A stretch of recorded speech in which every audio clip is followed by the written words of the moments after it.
Hello everyone, this is Venom, and we are here with our Monster Hunter Wilds review. And today we're actually going to be adding in a new criteria for when we are reviewing games. So I've reviewed a couple games before, and I've been refining my criteria for when I go through and review a game. I typically break it down by different sections, and I have to do this so that way I'm being objective when I'm reviewing a game. And that way, like, let's say I play a game and I just really like the combat, but the rest of the game sucks. This helps prevent me from overriding other issues in the game, giving it a higher score when it doesn't really deserve it. So typically I've got it divided up into two sections. I've got the technical section and I've got the subjective stuff. The technical stuff, of course, goes over performance. It goes over, is the game what it was advertised. It goes over microtransactions, pricing plan for it, all of that stuff. The subjective stuff is going to go over stuff like story, how fun is it, how difficult is it, replayability, that kind of thing. However, I've got to add in a new category today, and that's going to be, is the game an MMO, or does it have an in-game grind? A lot of action games, a lot of story-driven games, you can get them done in 40, 50, even 100 hours. You can get them knocked out, you play through the story, and you're done. Well, things like MMOs, games like Monster Hunter, Elden Ring, or Dark Souls, there's a lot of grinding, or there's a lot of stuff to do post-game. That is a huge part of what makes the game popular. It's a huge part of the actual gameplay.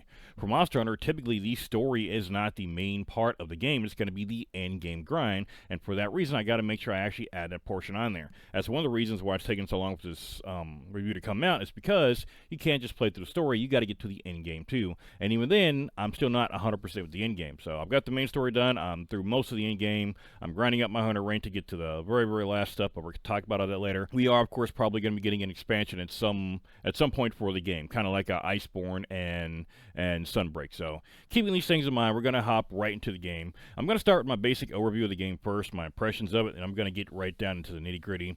And I'm going to say this, for a Monster Hunter mainline title, this has been the best story experience I've ever had in a Monster Hunter game.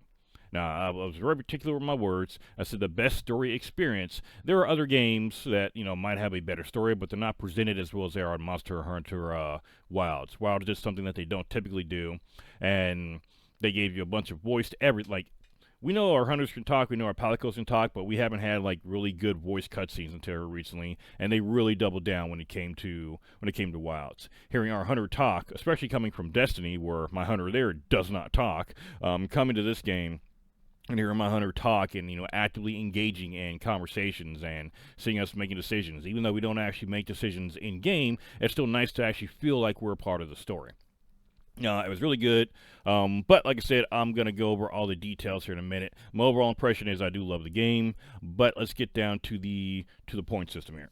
First off, we're going to get the boring stuff out of the way, the technical stuff. Does it work, first off, is the first thing I have on my list here, and honestly, not really well. So, full disclosure, I have had no issues playing Monster Hunter Wilds at all during the beta, during now. I play on PC. I don't have a super high-end PC, but it was pretty decent when I bought it. Keep in mind, that was like 5-6 years ago. Regardless, I have not had any performance issues or any issues with the game whatsoever, or if there have been, I haven't noticed. But that is one of the most complained about things in the game right now, especially for PC players, is the absolute terrible performance. And in fact, we're going to go over and take a look at Steam right now, and I'm going to show you guys what the rating is looking like. So here we are on the Monster Hunter Wilds homepage right here. You can see that it's got mixed reviews. I don't think I've ever seen something like that in a Monster Hunter game. And when we look at the reviews, a lot of them, they're just talking about performance. Technical shortcomings, yada yada. Dropped the ball on this one. I like the world. That one's okay. Design choice. So there are some people that don't like some of the design choices, and I'm going to get into that a little bit later. But most of the stuff is just about optimization and just performance in general. So, because of how bad the performance has been for everybody on PC, and I say everybody, I mean everybody else, unfortunately, it's going to be an entire point taken off. I can't justify giving that a 0.5. It's going to be a totally devoid of points there. So that's a -1 point, and again, both sections you can get a total of 5 points for technical and 5 for subjective. So right now we're -1 point for performance. Next up, is it what it was advertised? This is definitely a mainline Monster Hunter title. There's no doubt about it.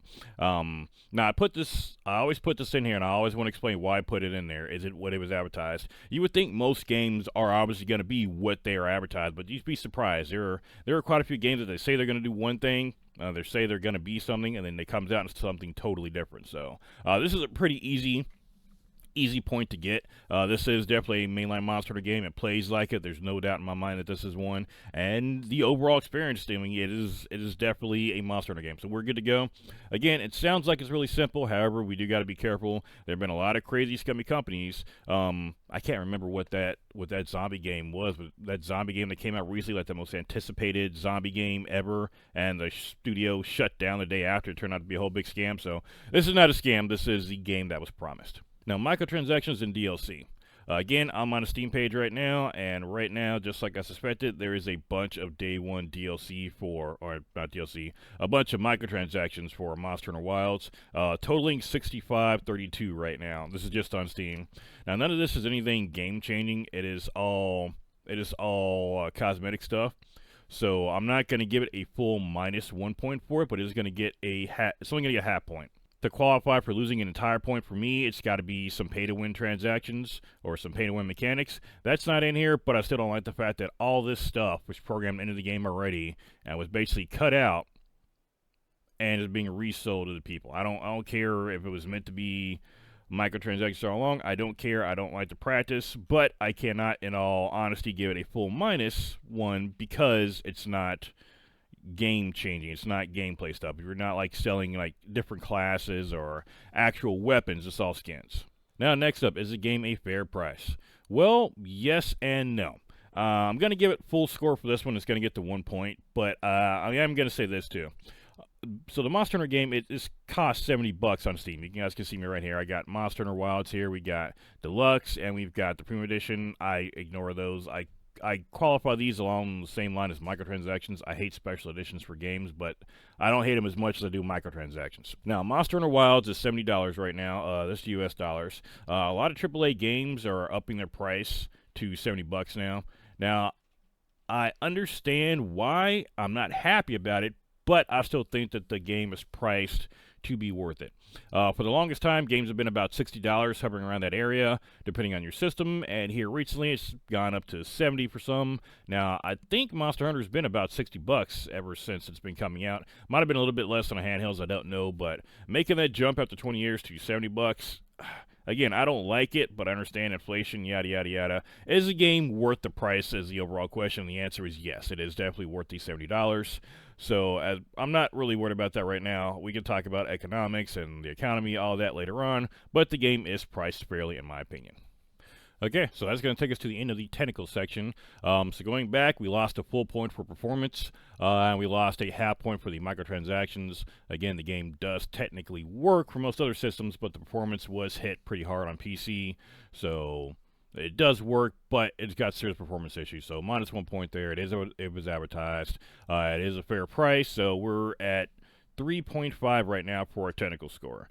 All right, now let's go ahead and talk about the fun part. Let's talk about the subjective stuff. The first off, controls are fairly easy. If you're a Monster Hunter vet and use controller, then you're already you pretty well know what the layout is. It doesn't really change between Monster Hunter games. Occasionally they add new functions or new gimmicks to the game. Those you kind of have to get used to, but the controls, no problem there. If you are a newer player, it will probably take a little bit for you to get used to it. Typically, and this is what I do too, I use a controller even though I play on PC. I highly recommend using a controller. I don't know too many people who use mouse and keyboard to play. It is traditionally played with a controller, but I mean you can do whatever you want on PC. Difficulty, again, if you're a vet to the series, you probably aren't going to have too much of an issue. Again, I've been playing Monster Hunter since Monster Hunter Freedom Unite, so I've got quite a bit of experience. Did not find the game too hard at all. Definitely challenging, but not hard. I did not die throughout the entire main campaign. Well, I did technically die once, but that's because I had to put my controller down and go take care of my my 10-month-old. So past that, I did not actually die or cart at all throughout. Came close, but did not actually cart. I already know how the armor system typically works. I kind of knew my fighting style, so all it really was learning the monster's moves, and that's not too hard, again, for vets. Now, if you're a newer player to the series, it probably was fairly difficult for you. If you're newer and you've got some experience, you probably did all right. Probably had a little bit of issues with some of the harder monsters. If you're a complete newbie though, nothing wrong with that. First off, welcome to the community. But second off, yeah, it probably was a bit hard for you. First off, you got to go through and figure out what weapon you want to use. Now, for vets, we typically already have our main weapons already, mapped out in our brains. We know what we use. We got the muscle memory down, so we can pretty much, all we have to do is learn the new monsters' fights, and we're good to go. For newer players, though, you have to not only learn your weapon and what the items do, but also learn the monster fights as well. So it's probably like going through and playing like Elden Ring for newer players, which doesn't sound bad, but I can definitely see it being more difficult for newer players. Now, there has been some controversial opinions that have popped up regarding some game journalists, which, big surprise. But there have been some that, surprise, surprise, said that the game was too hard, or that they would like to add mods to the game, such as the health bar mod. Now, I'm going to have a little tangent here talking about mods for Monster Hunter. Now, I am 100% okay with mods for games. I mean, I play modded Minecraft. I got a modded Minecraft server. I played Skyrim with every kind of mod you can think of. I'm all for modding games. I got no problem with it, but to suggest that the game would be better with the health bar for the monsters, I mean, that's completely subjective. I mean, I definitely think some players would probably prefer the health bar, but keep in mind that the game is meant to be played without that. You're supposed to use indicators that the monster gives you, but again, I can understand if you're a new player how you might not understand what they are. But there are indicators that a monster is getting low on health, and that's part of the actual hunt. Now, there have been controversies here that the hunts have become easier. Back in the day, you actually had to know a monster's pattern, or you had to literally go and find them and hit them with a paintball. Otherwise, you couldn't track them. There are no scout flies or anything. That system got progressively easier with the scout fly system, and yeah, we just know where the monsters are at now. Some people have panned the series for getting easier on that side. I honestly prefer it. I do wish we had investigations, or we had to investigate monsters a bit more. Regardless, I don't mind the system. All it did was really kind of give us some fluff. I'd rather be in the fight as much as possible. Now, as far as like the health bar mods and stuff like that, my opinion is the same one I've got when it comes to the Dark Souls games. If you want to mod your game any way you want to, go ahead, but you can't use that file online. I mean, if you want to mod it and know what the monster's health is, play the entire game, your entire lifetime playing, mod it, fine, but in my opinion, you shouldn't be able to play with other people.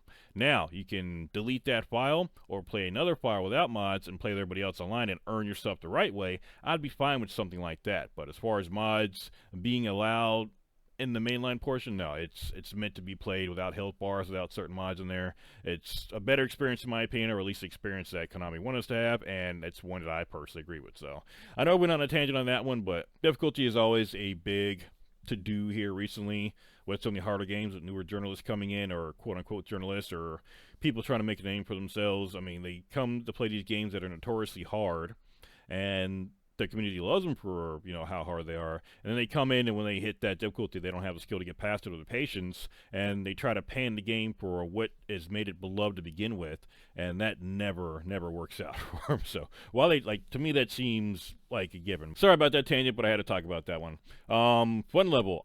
If you like games where you have to fight big monsters and you do a lot of grinding, I mean, this is a game for you. I mean, if you don't like that kind of game, if you're more into action games, I think that Wilds is probably a bit easier and more lenient when it comes to newer players in the beginning. And I say it's a bit easier because I noticed throughout the campaign, the low rank missions, you can take this as a positive or a negative. I liked it. But all the armor sets were extremely easy to make. I think most of the armor sets I wanted to make in low rank, I had all the materials for the armor sets in one hunt.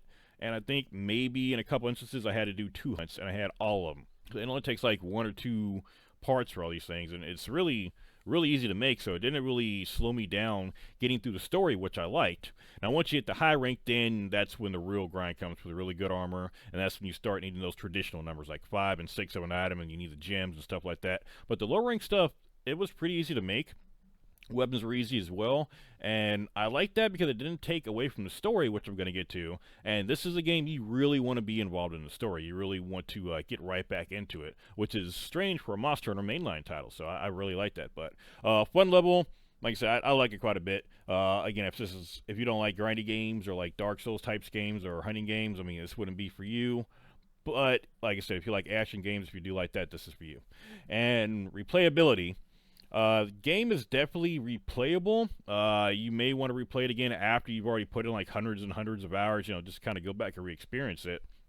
But typically, you're not going to want to do that because this is a game where you do a lot of grinding. And I know people typically, when they want to restart a game, they don't want to just go back and view cutscenes. They want to do the entire experience. But you can go back and view the cutscenes from the game at any time and go back and play all those old missions. So you can replay it, but typically you're not going to want to. And that's not a bad thing. It's not a bad thing. You're going to want to keep playing on that same save file.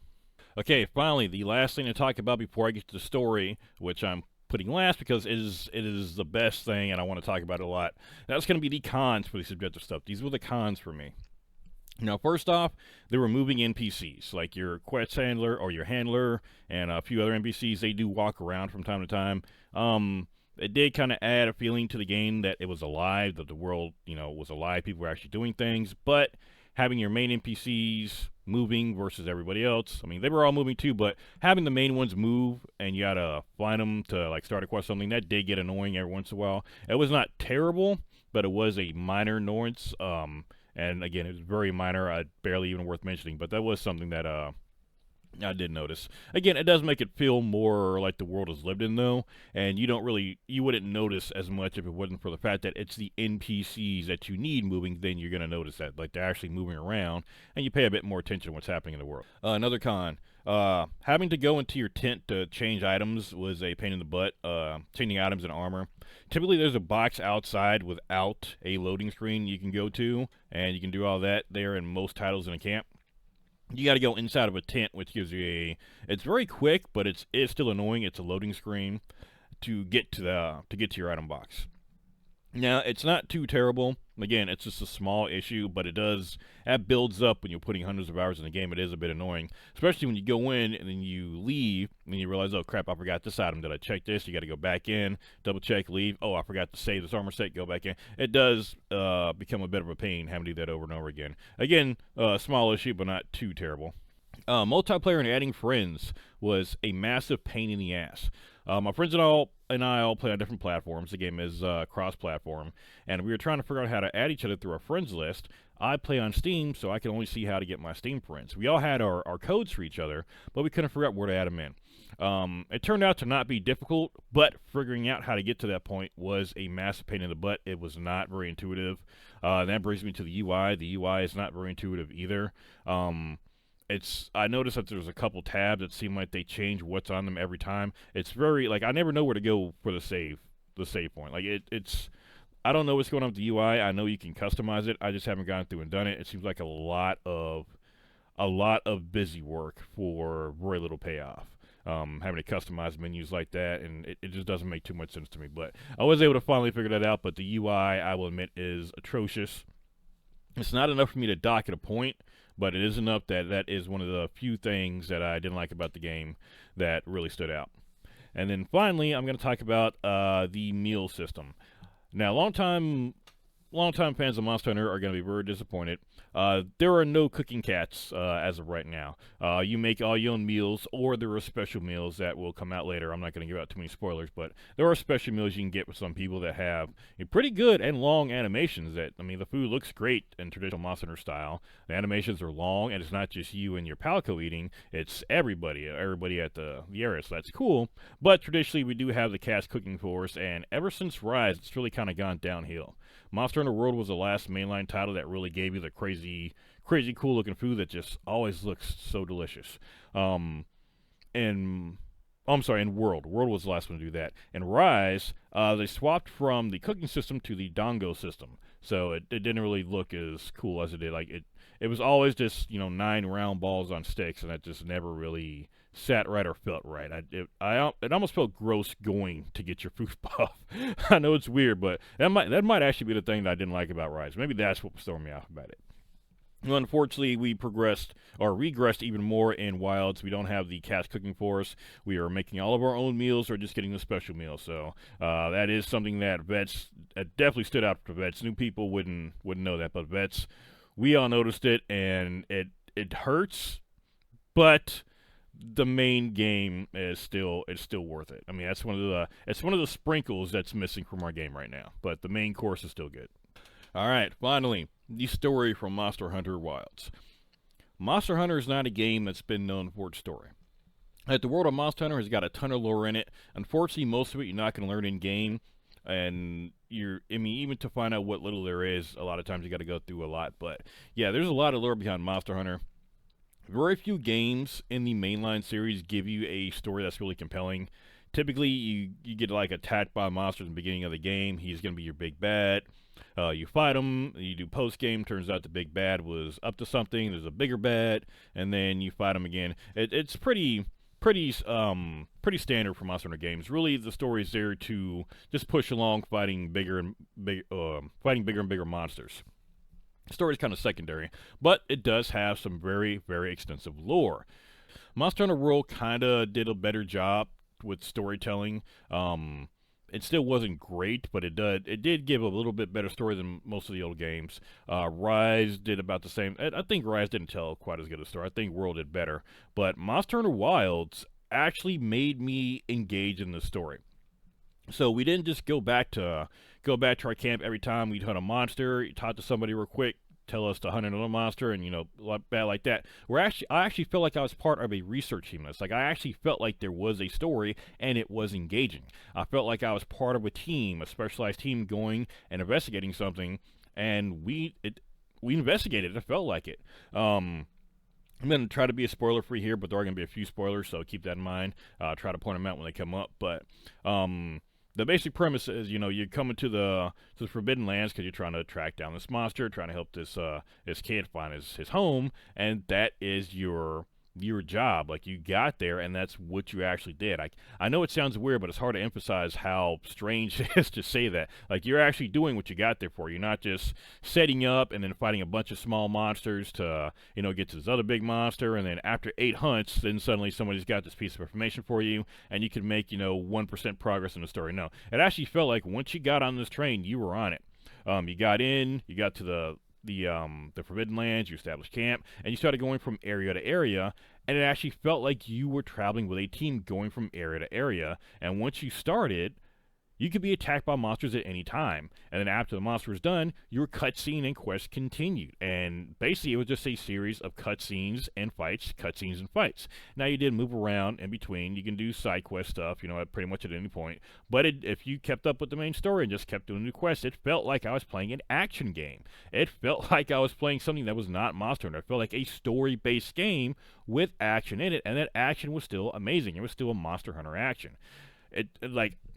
I'm gonna give you full disclosure here, and again, it's gonna be a bit of a spoiler. But when I got to the Orwell Basin, I was high. The kids were down. My wife was asleep. I, got a little high. And again, like where I'm from, where I live at, it is completely legal. I am of age. I'm 39 years old. Don't do drugs. Don't do anything illegal. But that being said, I can do it where I live at. I was high as fuck. Got to the Orwell Basin. I've been playing for a little bit. The story was going great, and the Orwell Basin just blew my mind. Possibly because I was high, but it felt great. The story, like, it was so compelling. And again, compelling for a Monster Hunter game. Now, I'm not saying that the story was bad. It was still a great story, but compared to other games that, story is a focus, it probably wouldn't hold a candle to it. But this was still great.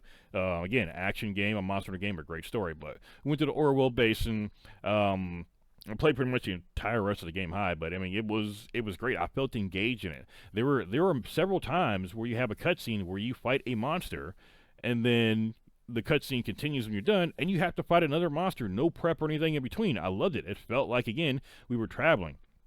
As I was going through, I actually got the vibes. I don't know if any of you played this or not, but Outrider, the game Outrider. It was good. I'm not going to get too far into Outrider, but I loved the game. I loved the base game. It felt like I was playing Outrider. Your team would, load up in this truck, and you're going from place to place. You were doing this investigation. You're going from place to place. You weren't just like going back to camp every single time or going back to your main camp. You were actually traveling around, and you were like a self-sustaining team. That's what I felt like in Monster Hunter Wilds. It's a very weird feeling to describe, and it's probably something that only vets really understood. For everybody else, you just got a great game with a good story, but for vets, this is something that felt different. It felt like we were actually connected to the world. We weren't just this disjointed hunter. And again, we had fully voiced characters, including a fully voiced Palco. Now, that blew my mind, probably because we've never heard a Palco talk before. Now, we've seen them, we've seen text and game, so technically we knew that they could speak, But to hear it, to actually hear the voice lines, just kind of blew my mind. And Konami made a change without having to make a canonical change. They made a change to the game. They just added voice palcos, and it really blew my mind. And having a voice character going through the story, interacting, having a personality was amazing as well. And I also gave my hunter like one of the deepest voices, so it just sounded like he was just a badass everywhere it went. Speaking of hunters, it was also cool story-wise and canonically to see that hunters don't just hunt, they don't just go out randomly killing stuff. They have to be authorized to do it. Throughout the story, newer players, or everybody would see this, but newer players wouldn't understand the significance. But before we fight any monster, we have to get authorization no matter how dangerous it is. You can constantly see our handler giving us authorization to hunt monsters for specific reasons. I mean, every single scenario we have to get permission. And it also made me think too, it's always been that way when we're taking those hunting bills, when we're taking on quests. Those are official authorized hunts by the guild. It was just so cool to see them authorized like in real time like that, and it really brought to life more of that. Hunters aren't just these mindless killers. I mean, they are ecologists. They're hunting because they have to, because the monster's gone out of control, or is a danger to people, or because, any number of reasons, but there is a reason behind what they're doing, and they have to be authorized. Which, again, spoiler alert here, but brought up a really badass scene near the end of the main campaign where a hunter basically authorizes himself to do a hunt. It was really badass. I really loved it. Really, really liked the story, and I cannot give enough praise to it. I went through the story I had my charge blade as my main, and I had a lance backup, and yeah, I had no problems. I loved it. Wish I could play through the main story again, fresh and new, but I can't, so I'm just going to go through and start my my in-game grind. So overall, I'm going to give the subjective area a 5 out of 5. I mean, the story was amazing. The issues I had were small issues, and they're not game breaking, so none of that is an issue. As far as, again, the subjective stuff, again, in the tentacles section, we've got 3.5. We lost one for performance. We lost some for microtransactions. Everything else was fine. So that's going to give us a grand total of 8.5 for Monster Hunter Wilds.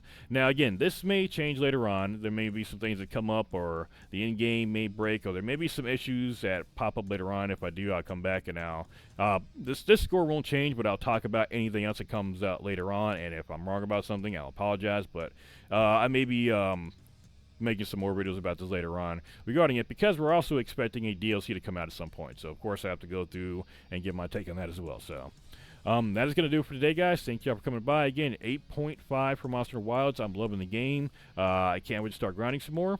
If you like what we're doing here on the channel, please subscribe. If you love what you saw, please like the video, and I will see you all on the next video.